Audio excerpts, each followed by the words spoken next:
Hello and hopefully welcome back to the second part of my tutorial on optimization in AnswerSet programming. My name is Thorsten Sharp and I'll be using the traveling salesperson problem to illustrate how optimization works in CLASP 3. The first part of the tutorial was dedicated to a basic encoding of the traveling salesperson problem in AnswerSet programming. We have seen how the problem instance looks like, how the problem encoding looks like, and finally we solved the optimization problem by appeal to Gringo and CLASP. The most important thing to realize, however, is that optimization problems are different from decision problems. If you solve a decision problem, you ground it, you solve it, and there's the solution. There's just one single solving process happening. However, when you solve an optimization problem, there are several different solving processes happening, and this is what I want to explain you next before starting with the rest of the tutorial. In fact, CLASP supports two different approaches to optimization. One is the more traditional branch and bound type optimization, and the other comes from the area of maximum satisfiability testing and is based on the identification of unsatisfiable cores. What is actually common to both of them is that the optimization process consists of different phases. In the case of branch and bound, the first phase consists in the convergence to the optimum, and the second phase consists in proving that the found putative optimal is actually optimum.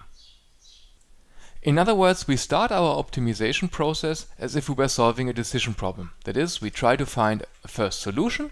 If we found a solution, we try to improve it. If we found a better solution, we try to improve it once more. And in this way, we get a sequence of satisfiability problems. And this sequence represents the convergence to the optimum solution. Depending on how fast this goes, depending on how many satisfiability problems we have to solve, reflects upon how good our strategy actually was.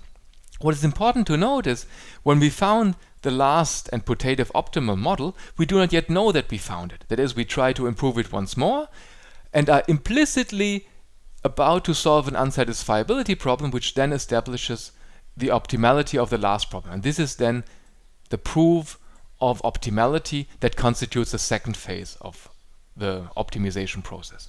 Importantly, this second phase is, or let's say, can be very hard and is sometimes even harder than the convergence to the optimum.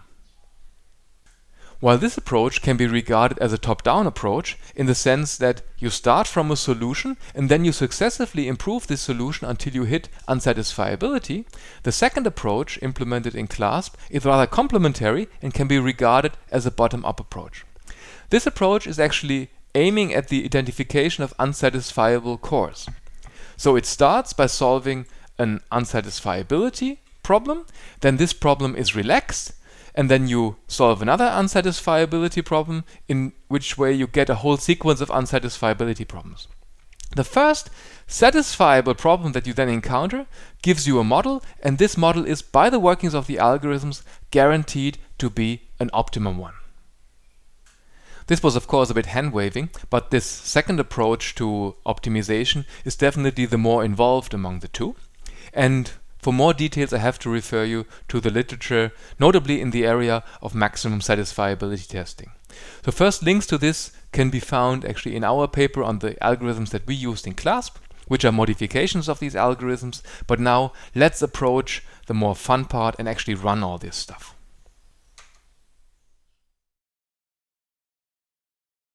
When solving optimization problems, it comes in handy that you can configure CLASP's output in various ways. One option that is particularly targeting optimization problems is the option --quiet, which allows us to configure the printing of models and their objective values.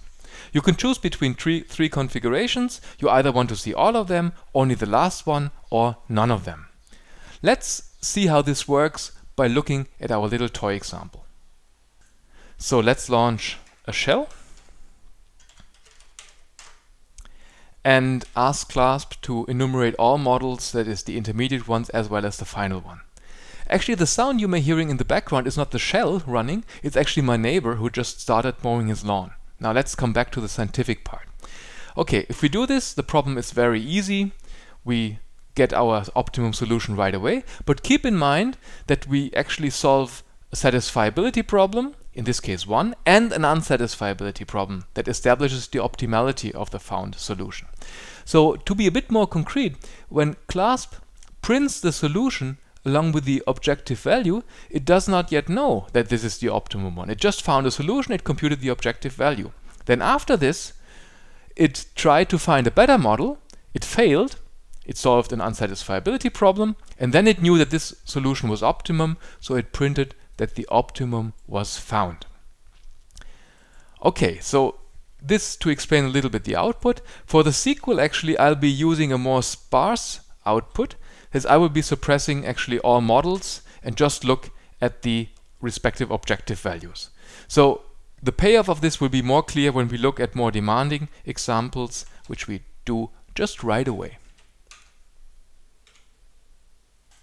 For this purpose, I have chosen so-called clumpy graphs, which is a class of graphs put forward by Jeff Ward and John Schlipf in 2004 for evaluating ASP solvers on certain graph problems. Okay, so I've chosen here a graph, a clumpy graph, consisting of 64, that is 8 times 8 vertices. And I will launch it by suppressing all models and showing all objective values. So let's do this.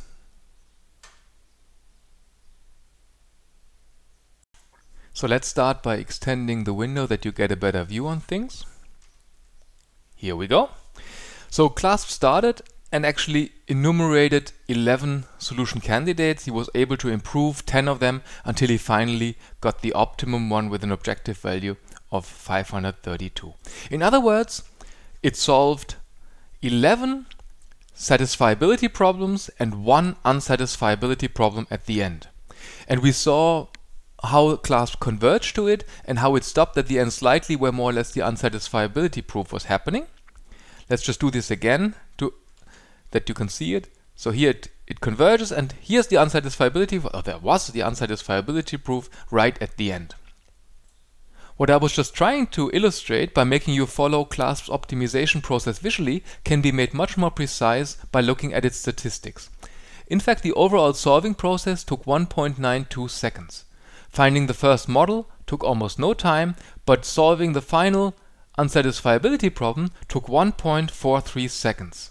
That is, showing the optimality of the final solution took much more time than converging to it.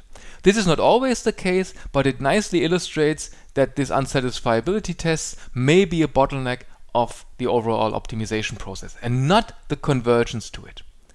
Okay, this concludes the second part of my tutorial. Stay tuned for the third part, where I will be talking about an improved encoding of the traveling salesperson problem, authentically tuned by Martin Gebser.